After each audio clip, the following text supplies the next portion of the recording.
Herman Cain press conference at TeaCon 2011, Schaumburg, Illinois. Add all those up. You need 9 of those 3 components to generate the same amount of revenue. That's why we came up with 999. Now, that being said, it also provides a platform for what we are working on called empowerment zones. Some areas are going to be more economically depressed than others. And those that are more economically depressed than others might be another variation, but I don't know what that is right now. So 9 makes it revenue neutral. What do you think about the United States Constitution? I love the United States Constitution. Thank you, sir. Mr. Cain, can I ask you one question? Is it a possible chance we can invite you to the communities in Chicago? Yeah. Yes, there is a chance that you can invite me to the community, and I would love to come to the community in Chicago, just like I still worship in the community in Atlanta, Georgia. I still worship in the hood in Atlanta. In case you're thinking that maybe I didn't say that. No, I didn't know you didn't say that. Oh, okay. But I would love to come to Chicago. Okay, well, thank you very much, sir. I would love to. That's all I need to hear. Yeah, I would love to. I'd like to ask you about the level of public discourse that's been going on at debates, at various political events. People seem to be blaming gay soldiers who are serving their country and promote and cheering for death. No one did that. Please let the gentleman answer. That's a Sun Times reporter. Your media spend. What's the question? The question is, what do you think of this level of discourse? Are you concerned that this reflects sort of the nastiness that's going on in our country? The reactions that you saw at that debate, I don't represent the discourse amongst most of the people in this country. So I would hesitate to say that represents the discourse. I happen to believe that most people are trying to be civil about the discourse. This same reporter was equally caustic with Joe Walsh, O'Donnell with the Sun Times. Mr. Cain, lots of independents, Tea Party supporters, libertarians, they're a little bit skeptical of the Federal Reserve. Go back. Being the former Kansas City board president, if you were in a room just like this with independents or supporters who are a little bit weary of the Federal Reserve, what would you do to convince them that the Fed's policies are good for the country? I would say that based upon my experience of being a supporter of the Fed, that we can fix the Fed. You don't need to be in the Fed. If you end the Fed, that's throwing the baby out with the bathwater. It's like saying that because we have one airplane crash, we end the air traffic control system. You don't do that, you fix it. Now here's how you fix it. It has a dual mission, which it should not have.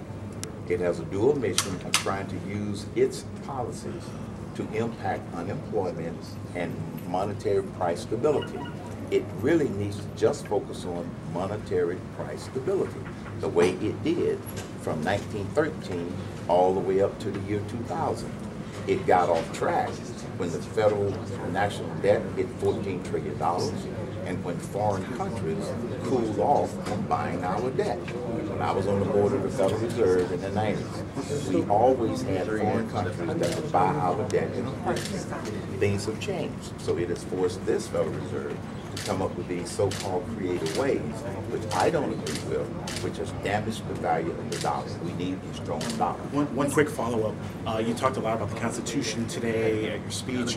Can you specifically mention where in the Constitution it states that a private central bank like the Fed can issue America's currency? It's not in the Constitution. It is in the fact that the United States Congress commissioned the Federal Reserve. It is in that legislation with the Federal Reserve, but the United States Congress had the authority to commission the Federal Reserve. That's what they did. Do you think it's right for them to print money out of thin air, really, by them continuously printing the Federal Reserve note? It devalues the American currency. Do you think that's a wise plan for them to do? No, that's not a wise plan to do. I don't agree with printing money out of thin air.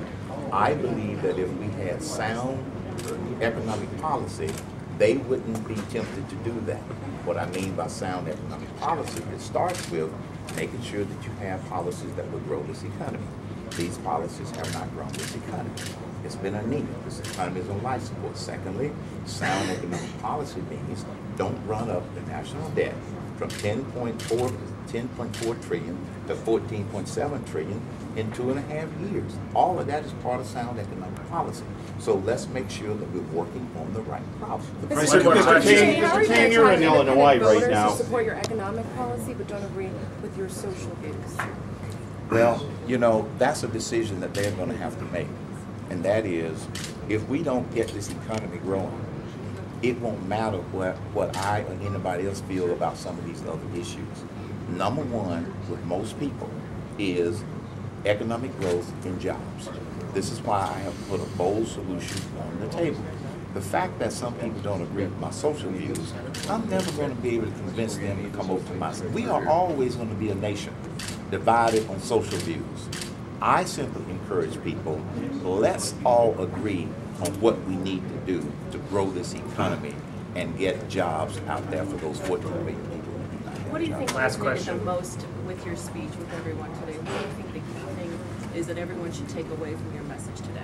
I think the thing that resonated most with people today was my 999 plan, because it's simple to understand, it is fair, it expands the base, and we've already had an independent analysis done that says it will create a robust growth rate for this economy and create jobs. The engine of economic growth is the business sector. 999 will provide the kind of certainty that the business sector is looking for in order to plan for 3, 5, and 10 years. Right now, they can't plan for 6, 12, or 14 months. That's why this economy is strong. Just for the record, some of the issues directly affecting Illinois residents? Pardon? Can you speak to some of the Illinois issues affecting the residents here? It's real simple. I happen to believe that we have a national, we got a global economy. Trying to find We got out. a national economy. We got a state economy. We got a local economy. And we got a personal economy. If we don't fix the one up at the top, which is the national economy, there isn't a hell of a lot we can do about all of those others because it grows downhill. Our economy is integrated. We live in a global economy. So this is why my focus has been on getting this national economy going, such that businesses that are multinational, businesses that are national, would begin to develop and grow the way they have the ability to. Do you think there will still be a race in Illinois for the Republican nomination by the time of the Republican primary, which is March 21? Yes, and here's why. Mr. Cain, can you turn this way while you do that? I answer over apologize. this No way, one's please. being able to see you on Yes, television, sir. I think that the Illinois delegates will still be important because of all of the jockeying that has gone on. What that has done is that it has made some of the states that have traditionally been later in the process much more important. So I think it enhances the impact of Illinois because of all of the jockeying that has gone on. Can you keep Florida momentum going? Can I keep Florida momentum going? Yes, and here's why and how. In addition to the momentum we picked up in Florida, next week I'll launch my book tour, where I'm going to be not only campaigning, but also promoting my new book, which is entitled, This is Herman Cain. Because a lot of people have said, well, who is Herman Cain? So we decided to write a book to describe who is Herman Cain. I happen to believe that momentum is going to continue. But here's the biggest reason that my momentum is going to continue. My message is one of substance and solution.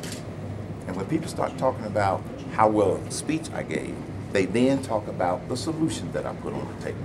You can't say that about many of the other candidates. So that's why I believe that the momentum will continue. First word off the top of your head about Rick Perry, about Mr. Perry and Mr. Romney. Mr. Perry, good governor. Mr. Romney, good hair. Gingrich, Paul. Gingrich, brilliant. Paul? What about Al Qaeda, sir? Al Qaeda? Yeah. I think we're making great strides in helping to bring down Al Qaeda, but the job is not over. Because as you know, it's not just one nucleus anymore that we have to focus on. We also have to focus on homegrown terror, as you have seen with some of the things that have happened lately. So Al Qaeda is going to be with us for a long, long, long time. Can you talk about Al Qaeda's relationship in Libya? Some of the Libyan rebels admittedly have former ties to Al Qaeda. Do you think that's right that NATO, the United States government, are backing former Al Qaeda rebels in Libya? Obviously not, but I'm sure that there's more to it than that. This is why I said that my whole philosophy is peace through strength and clarity. I think we need some more clarity in that situation in terms of who our friends are and who our enemies are. I would never condone backing or supporting terrorist organizations. Who do you seek advice? Why do you think you're the only candidate that came here today? I have no idea as to why I'm the only candidate that came here today. I wanted to be here because I love being around patriots who care, and patriots who are involved, and patriots who really want to try and get this country back on the right track. Look, it's hard enough for me to keep up with my schedule without worrying about everybody else's schedule. A couple of Illinois issues. What do you think about Asian carp or about O'Hare expansion? I'm sorry, that one is way out of my league. I'm not even sure. Mr. Cain, there's a czar. There's a czar for Asian carp. We need to go, folks. Very nice lady. Mr. Cain, there's a car for Asian carp. What do you think of that? What? A czar for Asian carp. Excuse me. There would be no czars in the Cain administration. Okay, thank you. Yes, go ahead, right here. That was Herman Cain, Schaumburg, Illinois, October 1st, 2011, TeaCon. Real quick. She's been very nice.